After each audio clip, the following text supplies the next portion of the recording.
With the release of Rundown 8, GTFO's story has reached its long-awaited conclusion, and with all the R8 level completions and guides now published on the channel, what better time to share my own thoughts about the rundown and the ending of the game's story. Hello everyone, I hope you're all doing well today, and welcome to my review of Rundown 8, the finale of GTFO. Now, there's plenty I could go over in this video, but I want to keep things as concise as I possibly can, because I am someone who could go on for hours on end about my thoughts if left unchecked.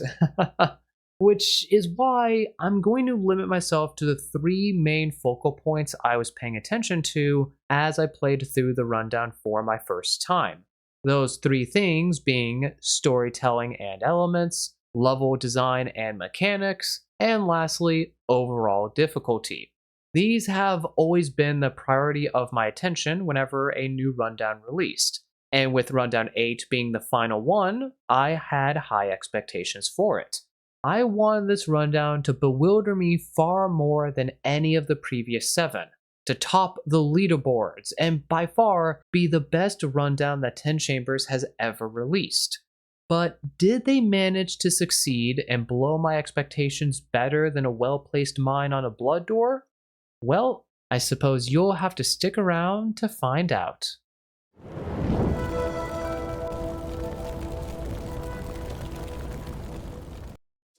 First on the list, let's go over story elements. Now, while I won't be covering a lot of specific plot moments in this section, since I want to save that for a later lore video, I am going to be covering a lot of different moments throughout Rundown 8. So if you're somebody who hasn't played through all of it quite yet, be aware that there will be some major spoilers in this video. Looking at the rundown screen though, we can see that every mission has a yellow border to it, which means all of them are story-focused expeditions. Throughout the first half of the rundown, we had alternate Schaefer communicating with us, letting us know what our current task was, why and how we were going to accomplish it, and what the next step would be should we succeed. At the start of A1, we were told exactly what our final goal was and some of the steps we'd be taking along the way. And this helped tie all the levels together and show us our progress as we move from one level to the next. This is something we didn't really see much of in the previous rundowns, or at least not in such an obvious manner.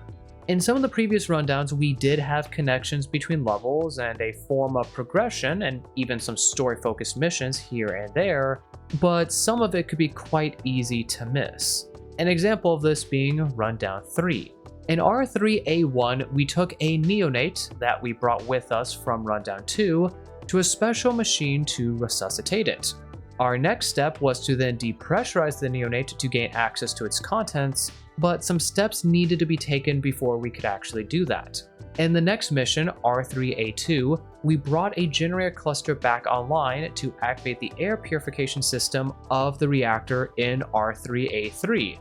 We then went to that area to bring that reactor back online to return the power to the sector R3B1 was a part of, and in R3B1, we created an uplink to collect neural imprinting protocols which were required for our final goal. With all those steps then being taken care of, we dropped into R3B2 to depressurize the neonate and open it up. Once done there, we collected DNA samples in R3C1, which were needed for the neural imprinting, and finally, we dropped into the last mission of the rundown, R3D1, to bring our imprinted neonate to the neural frame, which was our ultimate goal. However, we never did learn why it was we needed to do all this in the first place. And while back then it made sense story-wise because we were mostly mindless drones completing whatever task it was that was put into our objective stack, it did leave me wanting for more.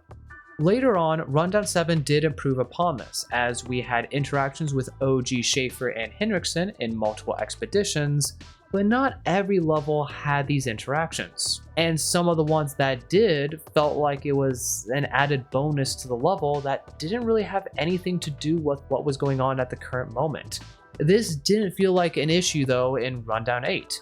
As I stated earlier, Alternate Schaefer felt like a true guide going throughout these missions. Having those interactions and thorough explanations from him gave the levels more meaning to me, as it didn't feel like a lot of the other missions in the game where I'm completing a task just because I'm told to, but I don't really know what's going to result from it. I loved seeing the fruits of my labor throughout the original rundowns 1 to 3, and it was something I missed quite a bit in rundowns 4, 5, and even partially in rundown 6 and rundown 7. So to see the clear connections in rundown 8 and having an idea of what the end goal was without actually knowing every single detail along the way was a very pleasant experience. It made it more enjoyable to actually go from mission to mission. Then having that surprise plot twist at the end of the first half of the rundown, the confusion of wondering if this is actually how the game is about to end on me, to then see that there's a secret second half of the rundown that shows the other team's perspective and their experience, added a tremendous amount to my excitement. And that's another story element I want to talk about. The fact that throughout the rundown, we had hints and suggestions all over the place that there was more going on in the background without the game actually telling us exactly what it was. When I first played through the first half of the rundown, I was very confused why I kept seeing security doors that I couldn't open up, as that's something that no other rundown actually did. I was interested in learning who the mysterious group was that kept communicating with us and what their true intentions were. Were they actually going to help us all the way to the end, or were they going to backstab us at some point? I wanted to know why I kept hearing about problems and warning systems getting triggered by automated systems when it was clear to me that I wasn't the one causing them. There was so much in the first half of the rundown that made very little sense to me until I dropped into R8A2 and had all the dots instantly connect in my head, realizing that I was now playing as the OG cast of prisoners, working for the OG Schaefer I knew so much about, and that this group was the cause of so many things from the first half of the rundown, and that I would now see exactly what was transpiring in the background got me wanting to see what each of these levels had in store for me. Because even though I knew a good amount of what was going to happen due to the things that occurred in the first half and being able to make the connections in the second half, I didn't know all the details along the way. Those unknown details ensuring that there would still be plenty of surprises for me to experience. 10 Chambers did a good job of building R8's story to have both halves of the rundown tied together so closely throughout nearly every single one of the missions without revealing too much information early on and ruining a lot of the surprises you are meant to experience much later down the road. From start to finish, I was entranced by Rundown 8's story, as the pacing felt great. I was given enough information for things to make sense, but I was also kept in the dark about certain plot points until it was the right moment for the big reveals to occur. At no point throughout Rundowns 1 to 7 did I have a feeling or a desire to speedily make my way through to the final missions, to see everything along the way and how the rundown was going to conclude. Because the story in those rundowns, while interesting, wasn't captivating enough to make me addicted and wanting for more. But Rundown 8? Oh man, I couldn't get enough of the story. I wanted to know what the next level had in store for me and what secrets would then be revealed. But even with so much of the story being out in the open, there was plenty of it hidden via minor details or tucked away in the lore logs scattered across those terminals. And that's another positive for me when it comes to Rundown 8's story. Any video game out there, not just GTFO, I enjoy it when the important information that I really should understand is given to me as I'm playing through the game. Because if I don't know what's currently going on and what my goal is, it doesn't feel complete as I make my way from start to finish. But information about the fine details, the past, the side stories, and anything like that, I enjoy it when it's not handed to me on a silver platter. GTFO's story has never been an easy one to understand, so to see multiple lore logs still hidden in Rundown 8 that I had to go digging for then piece together to properly make sense of it allowed me to do what I enjoy most: theorize and have the satisfaction of figuring out certain things by myself. I know a lot of people haven't been the biggest fan of a lot of GTFO's lore being hidden away on terminals and scrambled better than any egg Chef Ramsay could prepare, but I think the way it was handled in Rundown 8 was a good middle ground. All of the important stuff you needed to know was given to you as you played through the missions, while finer details and everything else about the past or side characters you would have to go searching for and actually discover. This keeps things simple and concise for those who want to know what's going on but don't care for every single detail and don't want to be overloaded with too much information, while also keeping things fun and interesting for those like me who want to know everything about the game and are willing to put in the work and dedication for it. Overall, the way 10 Chambers laid out the story in Rundown 8 was more than satisfying to me. As I said, from start to finish, I was captivated by what was going on, and while I had a lot of background knowledge, most of it wasn't needed in order to have a good understanding of what was going on. However, there are some issues in my opinion, and seeing how I've only spoken about positives so far, let's swap gears and go over to some of the major flaws when it came to Rundown 8. The first one being the build up to Rundown 8 itself. The rundown revolves around the idea of duality. Two halves to the rundown, two groups of prisoners, two Schaefers, etc. And if you've been around since the original Rundowns 1 through 6, then you more than likely understand why things are the way that they are. But if you got into the game after the release of the alternate rundowns, or even just took a massive break from the game and missed some of the OG rundowns, the story of Rundown 8 can be pretty confusing.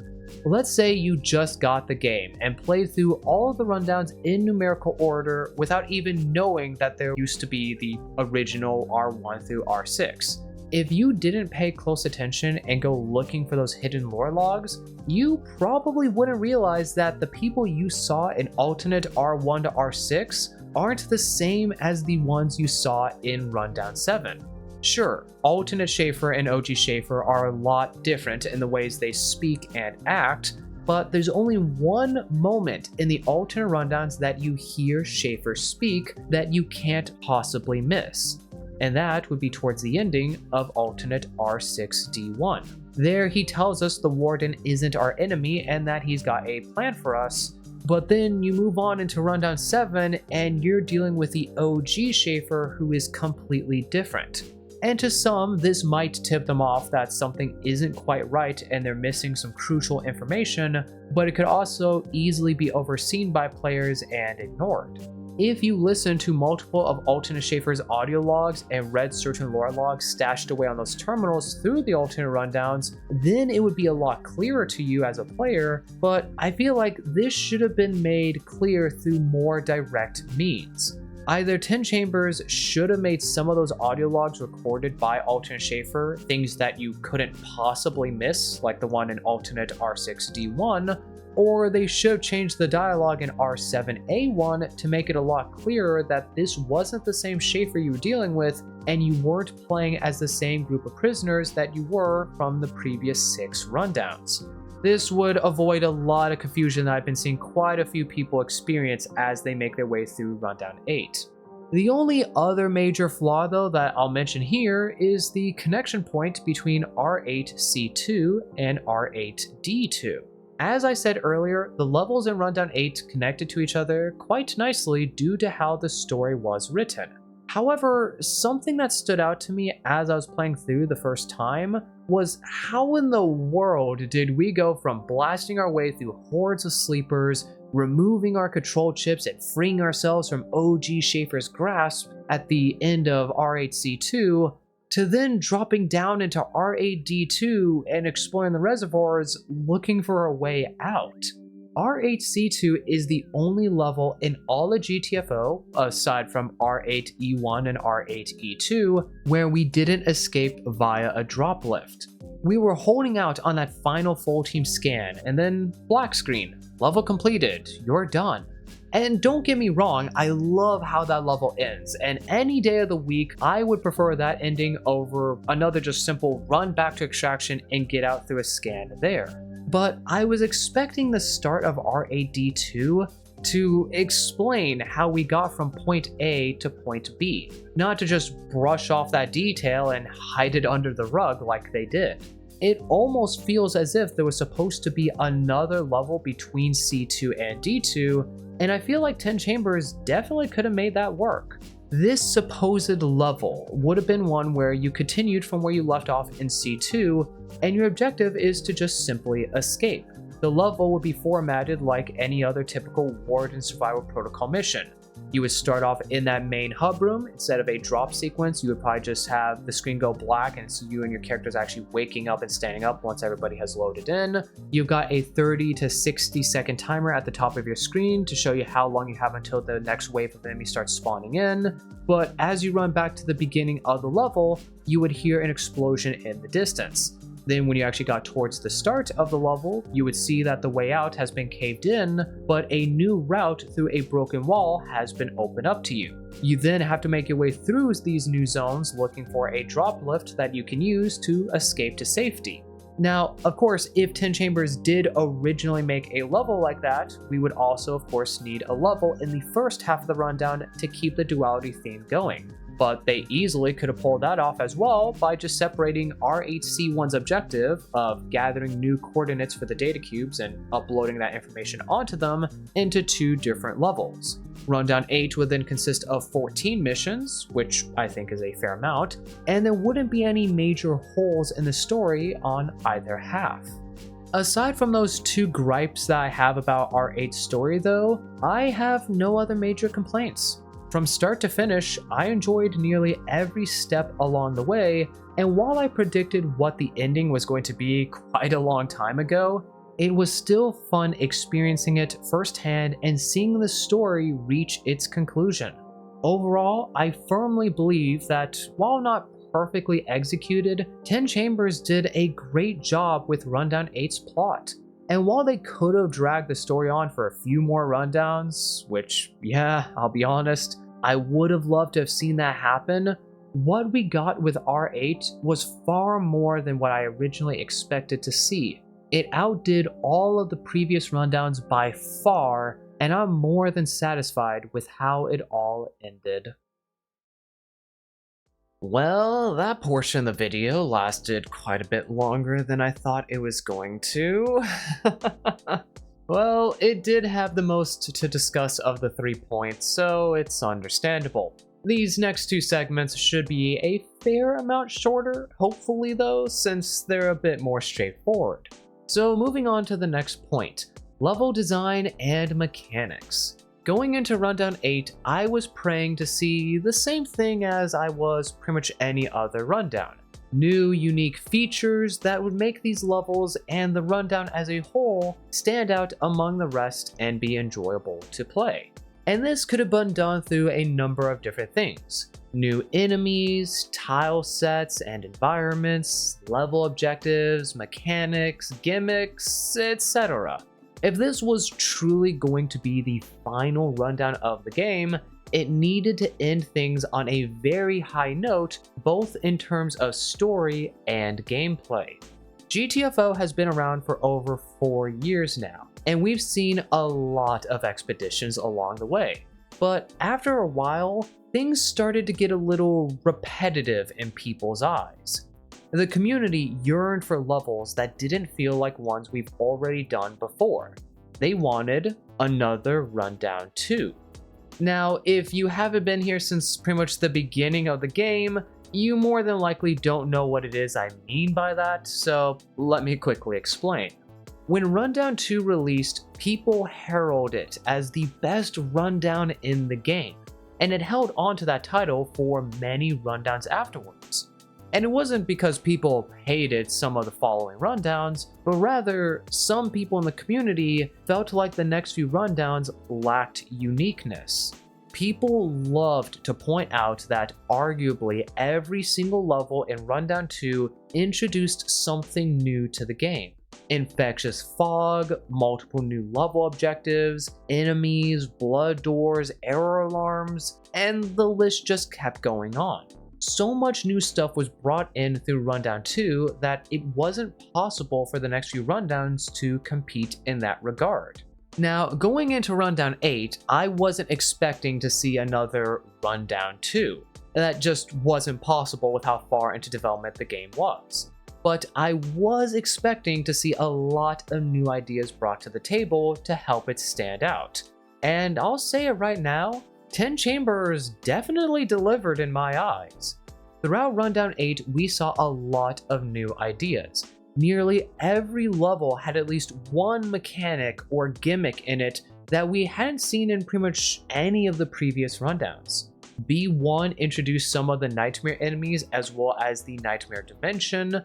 B2 was the intro to optional objectives that took you down a different route, which would change up the level quite a bit, a new take on optionals that we hadn't seen before. D1 was our first time dealing with corrupted scans. A2 had a secondary objective that was completely unlike any we've seen before, and these are only some of the many examples I could give. Previous rundowns have had multiple new enemies and level mechanics in them, but a fair amount of it in the past few rundowns was stuff you'd only really see once or twice throughout the entirety of the rundown, or you would only get to experience in a few of the final missions. Which was a little bit of a shame to me, since a majority of players don't actually get far enough into the game to see most of those cool ideas. Now, I'm not saying a majority of new concepts and ideas should be early on in the rundowns, because we do need those unique ideas and concept in the later missions, but there does need to be a balance between early and late game. If we didn't start seeing some of the new stuff early on into Rundown 8 like we did, the beginning would have felt lackluster. And as they say, you need to have a great intro to grab people's attentions and keep them interested long enough to see things through to the very end. If the intro feels like crap, then a lot of people are going to assume that the ending is going to be just as bad. But were these new ideas brought in with Rundown 8 actually enjoyable? Well, the answer can easily change depending on exactly who you ask. But personally, I found most of them to be a breath of fresh air. I love the nightmare enemies because they were exactly what I wanted to see in this rundown. An enemy variant much more threatening than any other that was in the game, but also something we'd see fairly early on and would have to deal with across more than just simply 1 or 2 expeditions. Nightmares appeared as early as the second mission of Rundown 8, but we didn't see them in large groups or utilized as the primary enemy force until some of the final few missions. This caused us to be aware of their existence early on, but not their true potential until the right moment. And for the longest time, we kept on wondering, when are we going to see the next Nightmare variant? Where's the Nightmare Scout? Where's the Nightmare Giant? And would there be things like Nightmare Shadows or Birthers or anything else? A complaint I do have about the Nightmare variants though is that out of the 5 that are in the game, only 3 of them were enemies we saw across multiple levels. 2 of those 5 were only used once inside of R8A2 secondary objective, and I would have loved to have seen them utilized a bit more. I think the Nightmare Giant could have been a very good addition to some of the moments inside of R8D2 and R8E2, which were the 2 missions where nightmares were the primary enemy force we had to deal with. Aside from enemies though, we also had things like the corrupted scans and the choice of moderate, strong, or extreme alarms, which were also cool concepts to see. Up until this point, the only environmental trap in the game would technically be spitters. And while spitters are cool and all, albeit incredibly annoying in certain levels, we needed some more environmental hazards to keep us on our toes. And having corrupted bioscans, something that's basically been programmed into our brains over the past few years to step into whenever we see them, was an interesting addition. Had we seen more of them, I would have loved to see how creative 10 Chambers could have gotten with them, since not every single corrupted scan in the game just simply spawns in a tank should you happen to trigger them. And if you don't know what I'm talking about there, well, I'll let you figure that one out on your own. As for the choice between moderate, strong, or extreme alarms, we might have only seen this gimmick twice in Rundown 8, but it's another situation where the players get to decide how they want to play the level, and the greater the risk they're willing to take, the better the rewards. I've always enjoyed levels where decisions like these exist, so to see them take on a new form here and have a bit more impact on the level than some of the other previous level decisions we've seen through the past few rundowns is another positive to me. So, as I said, I find that 10 Chambers overall did a good job with the level design and mechanics of Rundown 8. I know I only went over a few specifics here, and there's definitely a lot more I could have gone in depth about, which, trust me, I would have loved to, but I am trying to make sure this review doesn't go on for about an hour like my last one did. And actually, speaking of which, it's already been going on for a little bit now, and we still have one last major topic to cover, so how about we move on to the final discussion point of the video. Last on the list is overall difficulty. It goes without saying that GTFO's a challenging game. Even when you think you've improved a lot, the game is quick to put you back in your place and return your mauled corpse to the lobby screen. But not every rundown is the same when it comes to difficulty. Rundown 2 may have been a fairly challenging rundown at the time, but Rundown 3 toned things down quite a bit. Rundown 5 may have broken the difficulty counter by cranking things up to a 12, but Rundown 6 couldn't even hold a candle in comparison to it. Difficulty has fluctuated a lot from rundown to rundown, and with Rundown 8 being the finale, I felt it was only proper for the challenge that many of us craved to return with a solid vengeance. Theatrics aside though, I wanted to be challenged by Rundown 8, but I also wanted the scaling to not be a repeat of Rundown 5. And most importantly, I wanted a level, preferably the last one, to finally take the title of most challenging mission away from R4E1. Going into R8A1 felt like a typical starter mission. The level was quite simple and straightforward, and unless it was your first time playing GTFO, odds are you weren't going to struggle that much with it. But going into the second level, R8B1, the difficulty immediately jumps up a bit. Not only did that mission introduce multiple new enemies to the players, but it forced you to deal with several Class 5 alarms along the way. There was also a secondary objective, which had a few nasty surprises in it. And from here, the difficulty continued to scale up at a fairly reasonable rate.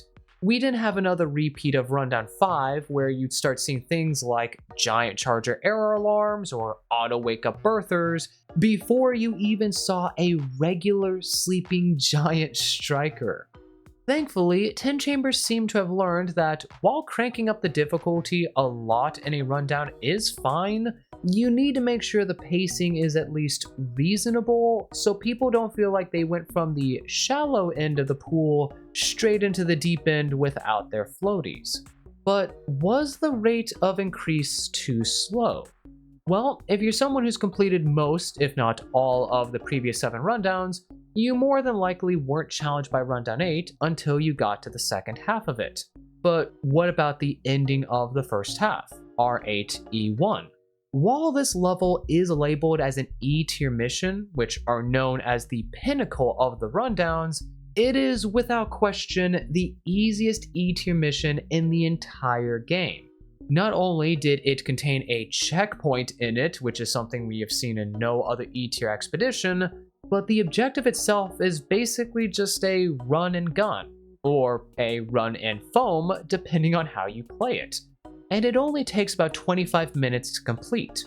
Most people in the community don't even consider this an E tier mission due to how easy it is in comparison to many others. And while I understand why it's not your classic E tier difficulty, I do wish 10 Chambers did a bit more with it. Or more specifically, I wish they did more with the optional objective. From my perspective, it seems as if R8E1 was meant to be on the easier side of the spectrum, so more players would be able to see the first, also known as the bad ending, of the rundown. And the secondary objective was meant to make things more challenging for those who wanted it. But I would have preferred to have seen it receive the same treatment R7D1 did. Only one optional objective to complete, but instead of it being a secondary objective, it would have been an overload. This overload objective being far more challenging than what the current secondary is, and making it feel more like a proper E tier mission. Instead of the overload objective simply adding in more enemies that you would have to deal with while going down the main route, overload could instead lock you out of the main route and force you to take a completely different route in order to get to KDS Deep. This alternate route containing much more threatening enemies and challenges along the way that you would have to survive in order to make it all the way to the end. You would still end up in KDS Deep and the ending of the level would stay the same as it currently is, but everything up to that point would be different. They also could have made it so that activating overload would have turned the level from a 20 to 25 minute mission to something like a 55 to 60 minute one. Had they done this, I think the overall difficulty of the first half of the rundown would have been more enjoyable for the more experienced players, while still allowing less experienced players to see the first ending. As for the second half of Rundown 8, I don't really have a whole lot to say about it. Things definitely started off on a bit more challenging note in R8A2 than your typical A tier mission would, and the scaling ramped up a bit faster than it did in the first half, but this all felt perfectly fine. The only real exception being the ending of R8B4, which was absolutely brutal for even experienced groups. But 10 Chambers have since then nerfed the ending of the level to align it more properly with the difficulty they were originally aiming for. Some tweaks definitely could have been made here and there in some of these levels to bump up the difficulty a little bit without making things unreasonable, but I don't really want to nitpick about stuff like that. The only level I really wish was more challenging was actually R8E2. Now, I have stated that I find this level to be the new hardest mission in all of GTFO, which I'm happy to be able to say that with confidence. But I do wish there was a little bit more to it. Everything from the start of the level to the ending of the reactor in the secondary portion felt perfectly fine to me. I loved the challenge. But almost everything afterwards felt like it was a bit of a cakewalk. The following Classics Nightmare Alarm felt fine, I enjoyed that one, especially with the surprise spawn right after the final scan, but making your way to the Kraken boss fight and then the holdout in KDS Deep itself just felt way too easy with all the resources available to you and the design of the zones.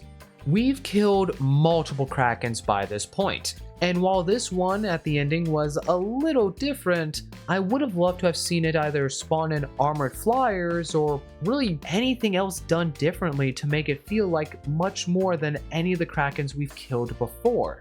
And as I said with the ending, it felt great atmospherically and all, but I was a bit surprised with how easy it was.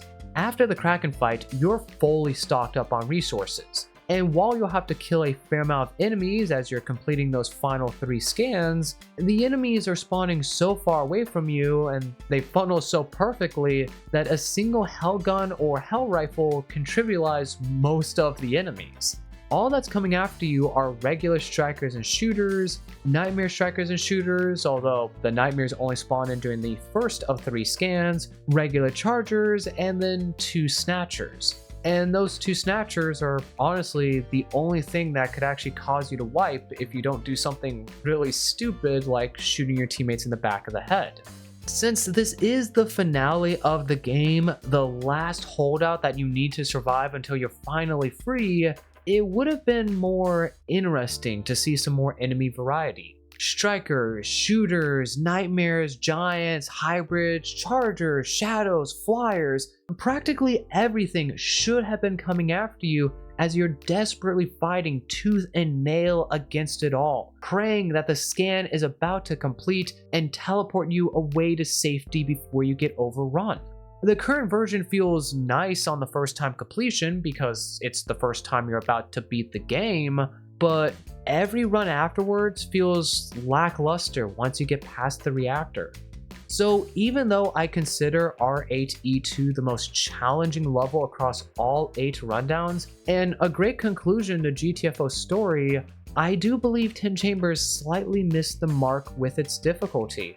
And normally I wouldn't care all that much about it. I don't like to nitpick like I said, but despite how much I love Rundown 8 and so many of the things that came with it, I can't deny that most of my biggest issues with the rundown reside in the 2 E-tier missions.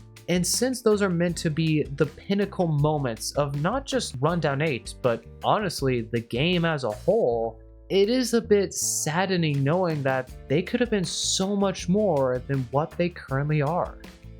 But hey, you know, these are just my opinions at the end of the day, and who knows, maybe I'm in the minority with them. Nothing in this world is perfect, and to expect perfection is quite foolish. So even if Rundown 8 wasn't quite perfect in my eyes, I'm happy with what we got. From start to finish, it was an amazing journey experiencing it all with my friends. And I'm glad that I was able to see the end of the story that 10 Chambers began 4 whole years ago. And that's all there is to this not nearly as concise as I was aiming for Rundown 8 review. There was quite a bit I talked about in this video, but there was even more that I decided to leave out. And I'm sure some of you have questions for me in regard to some of those topics. So, if there is anything more about Rundown 8 that you'd like to hear my thoughts on, feel free to ask me down in the comments. And in return, let me know what your thoughts are on Rundown 8 and the ending of GTFO. I love hearing what others think about the game, whether it's similar to my own thoughts or on the complete opposite end of the spectrum. All I ask is that you be respectful of others' views and try to not turn my comment section into a war zone. But with that, it's time to close the curtains on this video. So, as always, if you enjoyed this video, please leave a like as it helps out with the YouTube algorithm and it only takes a second of your time. Subscribe to the channel if you're interested in seeing more from me or you find yourself coming back on a regular basis because, hey, why not? You're already coming back as is. And again, feel free to leave me questions or your own thoughts down in the comments. I'll get around to them whenever I'm not overworking myself with life and editing. Until next time, don't forget to take proper care of yourself, enjoy life for what it is, and hopefully, I'll see all you wonderful people in the next video.